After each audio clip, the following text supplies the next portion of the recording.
adoré léegi par rapport ak li nga xam ne que mu di tout d'abord le président Bassirou Diomaye Diakhar Faye sant na Ousmane Sonko pour mu daal di koy proposer benn calendrier pour mu daal di appliquer les recommandations yi nga xam ne itam moo nekk ci rapport bi tout d'abord exactement recommandations yi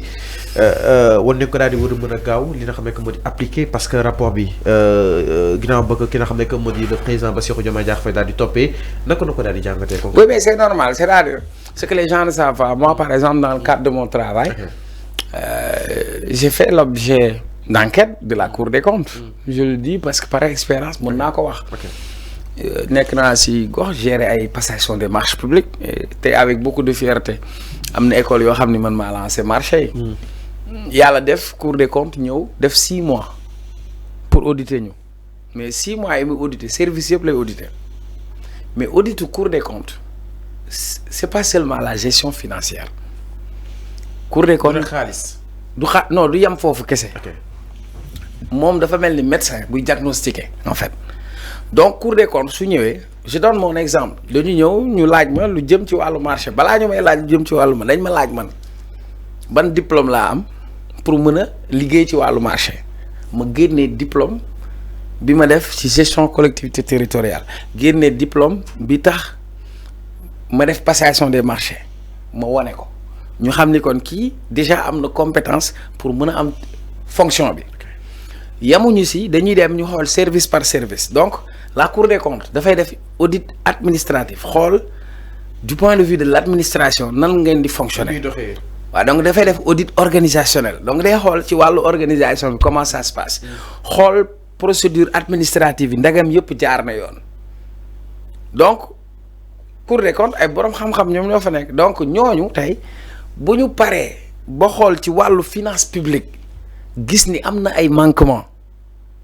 am na yoo xam ni jaarut yoon am na yoo xam ni war nañu ko ñoŋal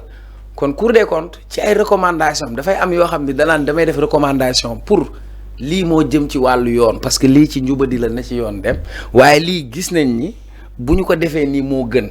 donc les recommandations Cour des comptes moom du exécutif donc su paree comme bu ko joxee exécutif léegi nag bu fekkee yow da nga bëgg modifier sa administration te ñoom dañ ko diagnostiquer ba gis ci ay manquements jox la ay solutions par rapport à leur diagnostic il est tout à fait normal que soo bëggee avancer bañ a def les mêmes erreurs il faudra tenir en compte sur ces recommandations et les appliquer. C'est comme ça que ça se passe. Ces recommandations des fois day am ay poursuites judiciaires xam naa ni si ñëw si kanam tuuti incha allah daal di koy annoncé suite ak la sortie du gouvernement en l'occurrence du ministre de la justice Ousmane Diagne est-ce que des fois tamit si rapport yi day am ay recommandations poursuites judiciaires parce que bii pas gisuñu ko si ba sax waa APR di ko li nga xam ne que moo di avancé que ni ces recommandations nul n'a été peut-être mise que ni kii war nañ ko mën a topp. bokkul c'est-à-dire rapport yi du benn. la moo leen différencier concrètement. wax naa la ko si njëlbeen dama ne la texte Sénégal moo ne bu ab mandat amee bu bees. si ñetti weer yi. dañu war a def état bi day war a def rapport boo xam ni day def état des lieux mooy exécutif. li fi fekk. waaw su paree moom li mu def dañ ko war a certifier donc Cour des comptes daa waroon ñëw ne état bi li mu def du dëgg wala li mu wax dëgg la. Donc Cour des comptes cette fois-ci dafa def rapport bi est-ce que dégg nga ma dafa def audit bi. waxu la jële mais président lay waxal. Merci ça veut dire le gouvernement l'exécutif a fait un audit pour faire l'état des lieux sur les finances publiques maintenant audit boobu mu def moom par un cabinet dafay am lu koy saytuwaat donc ici. contre-expertise. Merci ici le rôle de la Cour des comptes c'est d'auditer l'audit. La Cour des comptes n'était pas là pour auditer la gestion, mais elle audite l'audit de la gestion. C'est un peu différent. Par contre, tu ne peux pas dire que, par exemple, le trésorier général, le trésorier général, il y a 15 milliards sur le compte. Il y a un justificatif. Si nous avons une finance publique, Amadou Ba moo nekkoon ministre des finances pendant 9 ans après Amadou Ba Abdoulaye Daouda Diallo quel est leur degré de responsabilité buñ ci eggee bu enquête yi poussé la ñuy dem parce que Cour des comptes rôle am nekkul moom mu jàpp diw wala diw mais tey Cour des comptes bu jébbalee état nag day jël yooyu mu jox ko justice nag ubbi ay enquête pour leeral mbir yooyu. alors Cheikh Omar aussi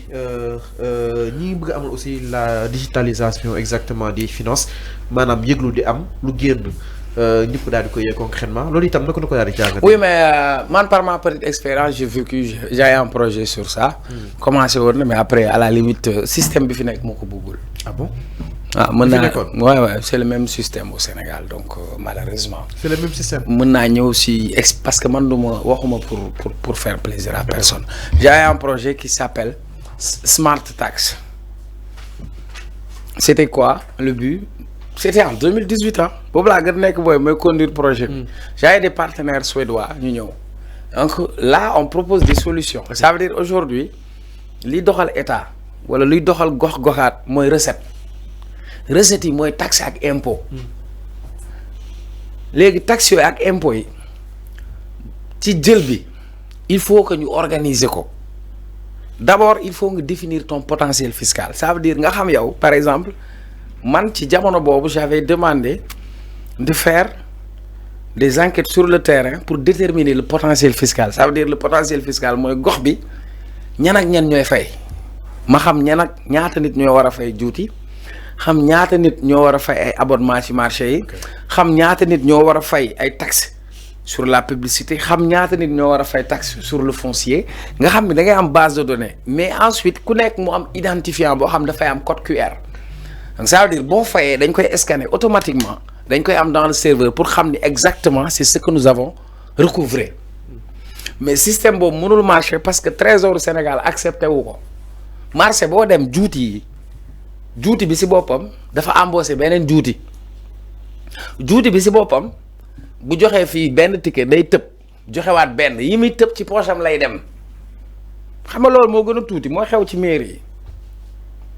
projet boobu mu ngi ak man ba tey mais mënul woon prospérer parce que le système qui liggéey nañ ma ci lu ne dégg naa le système qui est mis en place bugguñu jub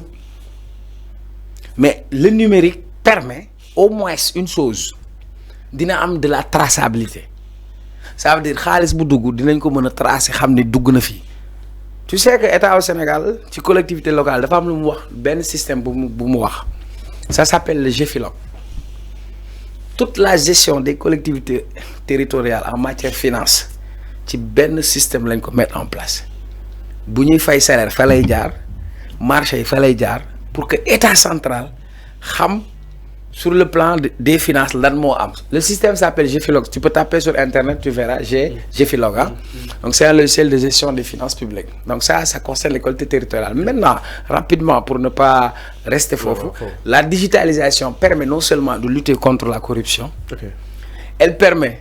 d'avoir une gestion plus transparente et plus rigoureuse je te donne un exemple fan yi commencé woon nañ police bu la jàppee ñu jox la nga fay en ligne mais xam nga soo fayee amende bi 6 000 par exemple automatiquement fan lay dem Trésor lay dem si yoon bi nga fayee si sa téléphone par Orange Money wala par Wave ñu envoyé le message ne la fay nga yow déjà xam nga ni fay nga xaalis bi nga déposé egg na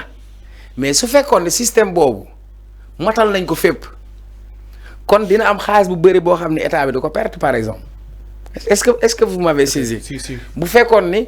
ku soxla kayitu juddu da ngay toog ci sa téléphone à travers une application par exemple ay programmeur informatique defar sama kayitu juddu wala sama extrait à partir de ton application téléphonique ñu am application administrative si tu as besoin d'un extrait de naissance ñu ne la extrait bi 200 la nga dugg fay Orange Money Wave 200 commandé taf sa extrait moins de 2 minutes nga def ko ci sa téléphone xaalis bi dugg na mais bu fekkoon ni application boobu comme amoo ko nga ñëw mairie bi yéex nga dajeek benn waaye mu ne la jox ma junni ma dem defaral la nga jox ko junni mu dagg kayitu keneen donc la digitalisation non seulement permet la rapidité des services administratifs mais elle permet un contrôle a priori et a posteriori ça veut dire sur la gestion de recettes chaque jour mën nga xam exactement ñaata xaalis moo dugg mais tant que xaalis mu ngi daw ci diggante loxo nit ak loxo nit njuuj njaaj gi fa lay am te boobaa on perd des recettes. alors donc mi ngi doon exactement le président Bassirou Diomaye Diakhar Faye. donc pour vous dire nous sommes beaucoup en retard sur beaucoup de questions moi quand j'avais ce projet c'était en 2018. billahi wallahi wa taala. amoo si benn jàppale. non maanaam dama lay jox exemple bi am naa sama benn xarit maire faatu na ndeysaan yàlla na ko yàlla yërëm maire Dalifort xam nga est-ce que tu sais que par exemple Seras camion buy wàcc dafa am lu ñuy wax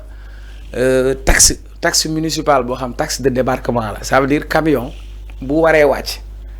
moo xam 20 pieds la dafa am lu muy fay 40 pieds dafa am lu muy fay léegi camion yi indi nag yeeg xar yi xam nga dañuy dugg Seras mais camion yi su ñuy ñëwee camion bu nekk dafa war a fay impôt est-ce que comprendre nga mais foofu camion yi bu ñuy ñëw guddi la ñuy ñëw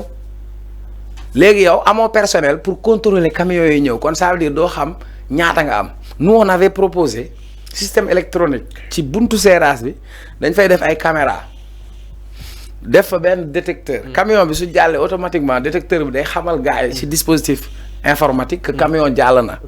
caméra yi day topp camion bi localiser ko fi mu nekk ñu mën a ñëw jël la recette c'est des systèmes qui sont très faciles Europe fa lañ toll li ma lay wax nii waxuma ko foroma ko ci mbedd xoola grand j'ai fait une formation sur la gestion des villes intelligentes en 2019 j'étais en Allemagne c'était la fondation Frédéric Naumann qui m'avait offert une bourse Madame Diangi, gestion des villes intelligentes. Donc aujourd'hui, avec le numérique, on peut faire énormément de choses et le numérique peut aider pour non seulement la rapidité des services, mais elle permet une gestion rigoureuse, mais aussi transparente parce qu'il y aura de la traçabilité. C'est une question de volonté politique. C'est clair, exactement. Mais non, nous par rapport à ce que nous justement, j'aime si Miro, li nga xamné que modi rationalisation des dépenses. En tout cas, le président Bassirou Diomaye Diakhar Faye bëgg na dem allant dans sens daal di digitaliser li nga xamné que modi mbir yi. Alors ñaar ñu itam